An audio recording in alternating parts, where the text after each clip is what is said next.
Hello and welcome to the next episode of Legendary Adventures. I am Teddy. I hope you guys are having an awesome day. And today, well, you join me from the awesome view we have from our area. And let's start with what I've been doing between episodes. First off, I updated to 1.21. Second thing I did after updating to 121 was change all the paths out from the cobblestone to tough, because tough looks a lot better. I've been doing a little bit of preparation for decorating our mine entrance.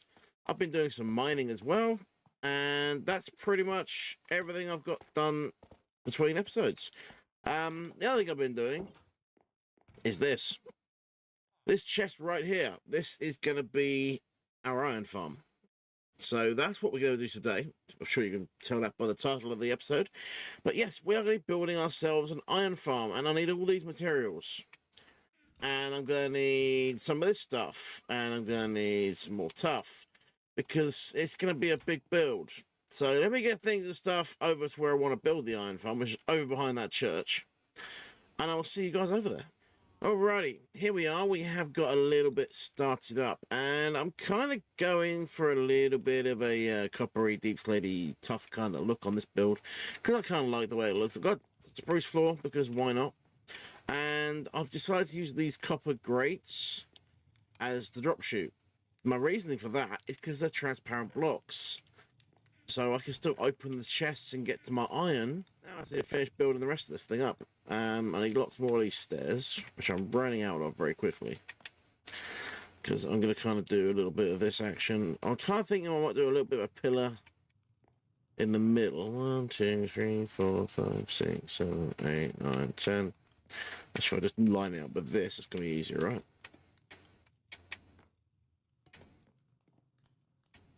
Like so, and then we can have a couple more of them on top. It fits the build. Take them out of there. Drop a couple more of those in there. Obviously, this is going to turn green eventually. It's already starting to change colour in places, which is quite nice. Even the doors are going to start turning colour as well, which will be quite cool, hopefully. But yeah, we just do a bit of this action, and that's going to look quite good. And then we got tough, not tough, deep slate stairs, which are going to go over the top. And it does kind of have that kind of steampunky feel, which I kind of like.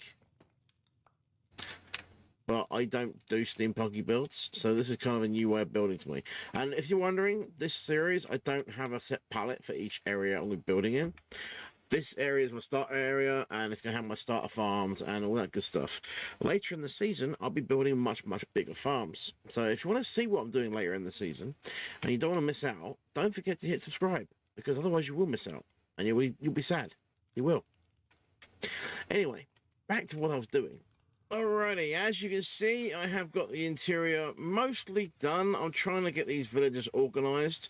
I thought I'd bring you back just quickly. I'll quickly pop outside and show you the rest of what's going on out here. That's my villager trapping area. And basically the idea behind the villager trapping area was that anyone that was outside of this farm, running around the outside edges, all that sort of thing, eventually they got called up and they come in here and they come in here and they're all now in here. I haven't got everybody in. I don't think everyone's here. I think some of them have got lost, but that's fine. We can always rebreed some more. And they've been breeding a lot without me actually having to give them anything as well, which is kind of interesting. Also, I can hear a zombie. Where are you, zombie?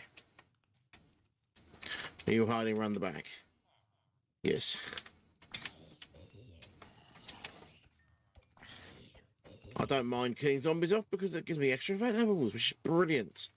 No, you're a kitty cat. I don't care about you. There's a house down here with somebody in it. Oh, my iron golem is dead. Why were you interested in this house? Is there somebody upstairs? No. One thing I've noticed about villagers in this update is there's a little bit of a bug where they get stuck on ladders. Now, they don't actually go up the ladders, but they do get stuck on them. I haven't seen any go up ladders yet anyway. But I know their AI means they can go up ladders if they so choose, but they don't actually go up the ladders. I think all of our villagers are now inside the iron farm. Now, I'm probably going to have to spawn-proof the outside of the iron farm. in some way, simply because, well, villagers. And iron golems and all that sort of thing, just like spawning outside. Oh yeah, the beds. The beds are not visible because all the beds are actually under the floor. They're all under here, which is fine for me. It's not so fine for them. They don't like the beds being under the floor. Fine. There's now 2 of you in there, so let's get that out. I don't want you 2 in there. I've got a nitwit. I don't need a nitwit. You're volunteering to be in that pod, which is fine by me. That's you. Just before we get any trading going on, let's kill the nitwit. Get him out of the way. You, sir, you can get in there as well. Thank you very much. Nice, nice. See, I don't really care what trade they currently have. I just want them in a pod. Oh, well volunteered, sir. Can I offer you a pod, sir? Would you like a pod? I don't want a pod. You go in a pod? Actually, I need a couple of you guys outside of pods, don't I? I need a couple of you guys to be able to breed. So how about I let you out? Yes, you may come out because you want to be a farmer and you're in the wrong pod.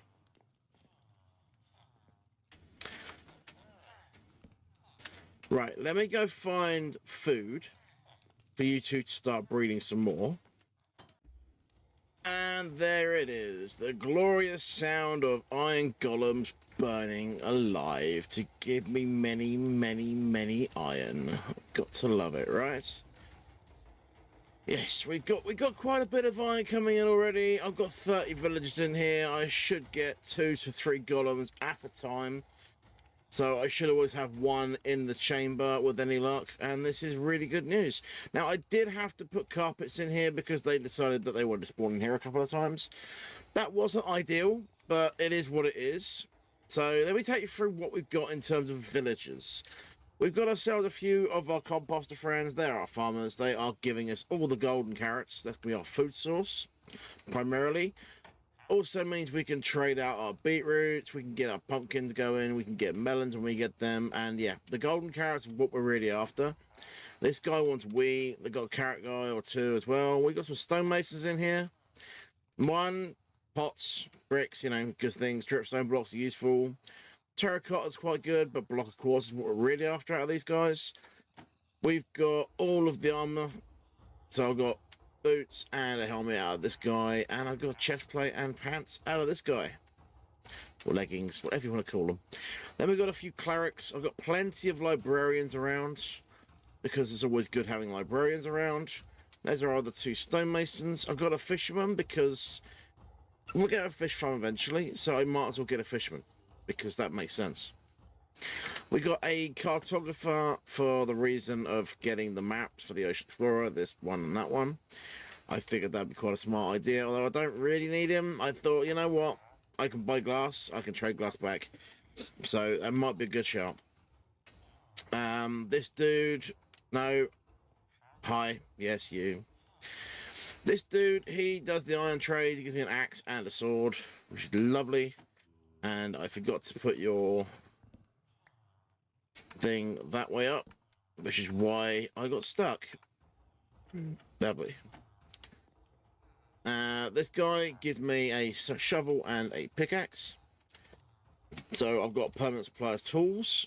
So I got all the book guys, and then when it comes to curing them up while I get the zombie in here, I've also got a weakness arrow dude. Now unfortunately he doesn't trade me arrows as a starting trade, but arrows aren't exactly hard to get hold of because of the amount of zombie skeletons I have to deal with around here. So what I'm going to do now, I'm going to AFK here for a little bit. Going to grab myself a little bit of iron together. I'd say that I've got a little bit of iron already, which is beautiful. But I'm going to get a bit more. I am going to continue farming away as well. Get some more wool from these guys. Get pumpkins gathered, sugar cane when it grows, harvest my crops, all that good stuff. And I'll come back to you when I'm ready for the next thing. Alrighty, as you can hear, I have been over here AFKing at the iron farm a little bit, as well as working around the area. We got over 3 stacks of iron in that one. We got over 3 stacks, nearly 4 stacks in that one. So we got about 9 stacks of iron at this point in time. These guys are quite happily just chomping away, getting burnt on the campfires, which is beautiful. And I've been rather busy outside as well. You'll notice two of the church buildings are completely gone. I've re-landscaped this area slightly. I've been doing a little bit of landscaping down here. I put a new staircase in, but I haven't actually decorated said staircase yet because I'm not quite sure that's where it's going to stay.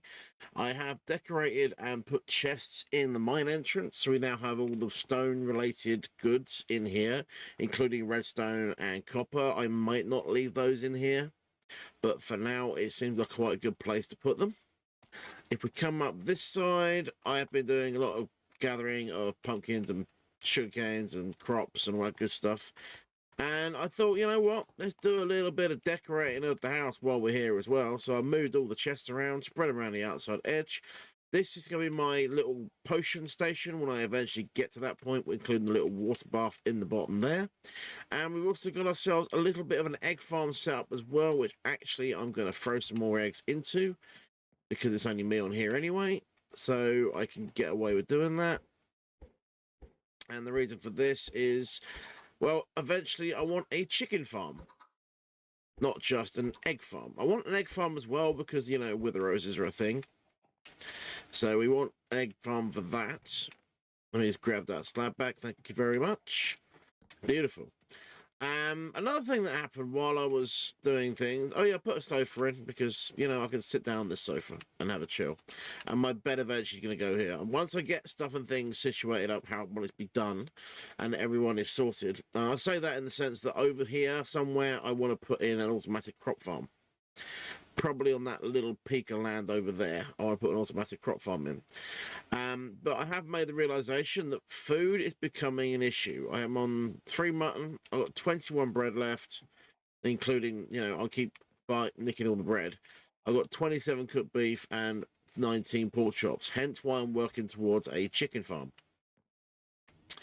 But something else actually happened while I was off camera. This book spawned into my inventory when I logged back in. Now, this is a World Utilities update. This is one of the add-ons I'm actually using. And in this update, they've actually made quite a few changes.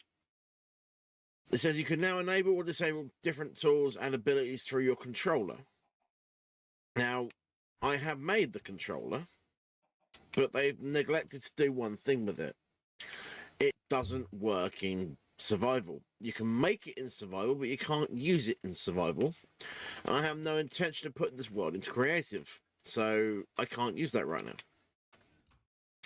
Another update they've done is they've added in a harvester hoe which automatically replants crops. I want one of these. This is a really good thing to have. The reason for that is because then all I've got to do is go through and collect all the stuff up, and that's going to be awesome. We've also got the... where are we? The automatically smelting of ores with the Miner's Essential utility. Now, I have made myself that one. That one is here.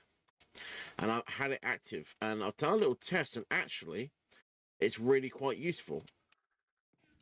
But what they have, another thing they have broken is they have broken the vein miner. It doesn't work unless I'm doing it wrong. It doesn't work on diamonds, at least, which is kind of annoying. But yeah, that's one of them things. What else they added? They've added a capture mobs and move them to a different area with a safari net. This is something I want to get my hands on. I need to make myself one of these safari nets, and I need cobwebs for that. I have got myself a set of shears. So I am going to go and find myself somewhere with some cobwebs, a mine shaft and such. And we're going to go collect some cobwebs so we can get a safari net. And the reason I want the safari net is simple. I want a zombie in there. And what better way of getting a zombie in there than picking it up and putting it in there? And then when I finish with him, I can pick him up and put him somewhere else. It's a really good idea. So that's kind of cool. Added vein miner support for combine ore tools. Oh, I see. So that is... They tweaked the vein miner so it only works with the combine ore tools? Maybe? I don't know. Maybe they made it so it only works when you have other things active. Fixed a handful of bugs. Added a full enchantment support for all custom tools. So, if I go over here and put this in, it should enchant. It does enchant.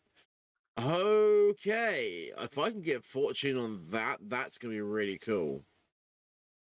Really cool. That also means that I want the other book out. And I want to make all the other stuff. So we have this, we have this, we have this. I haven't got one of those. I don't care about that. I've tested it in creative. It's not that good. I have this. I haven't got this yet because obviously I need Endstone and Eyes of Ender. I don't have access to that right now, so I can't get that yet. Although I don't really need it under the village. I'll probably find the secondary one and move it. Omnitool, I can only make with honey. I don't have any honey yet, so we can't make that one yet.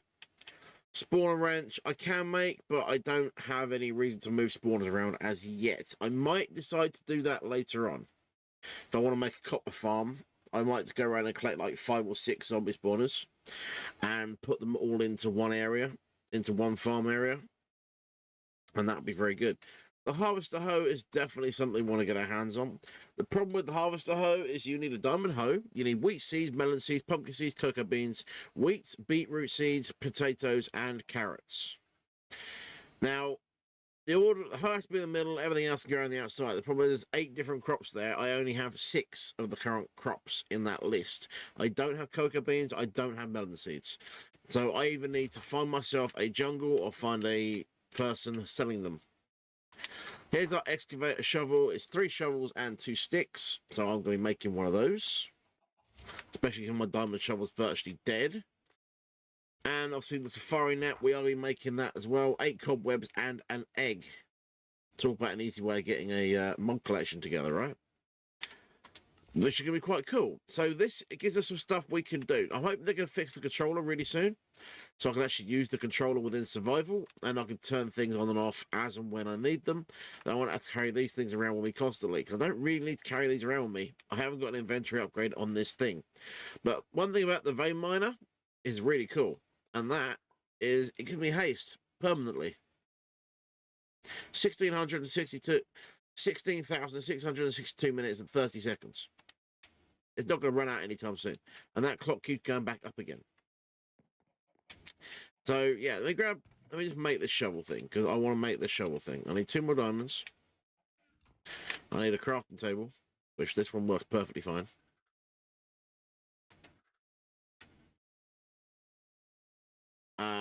Yeah, I accidentally made like 40 furnaces as well, which is not ideal. There we go. We now have the excavator shovel as well, which works exactly like the pickaxe. And we can also enchant that as well, which I love the idea of enchanting these things. Can't enchant a Ted Betty. Ted Betty? A bed Teddy. Wow, words are difficult. Let's sleep the night away. And I need to start getting myself set up with an XP farm. And I need to start getting myself set up with a better food source. And I'm going to get preparations done for that between episodes, because I have run out of time for today. If you've enjoyed the episode, hit the like button. If you really loved it, hit subscribe, and I'll catch you guys in the next one. Thanks for watching. Bye-bye for now.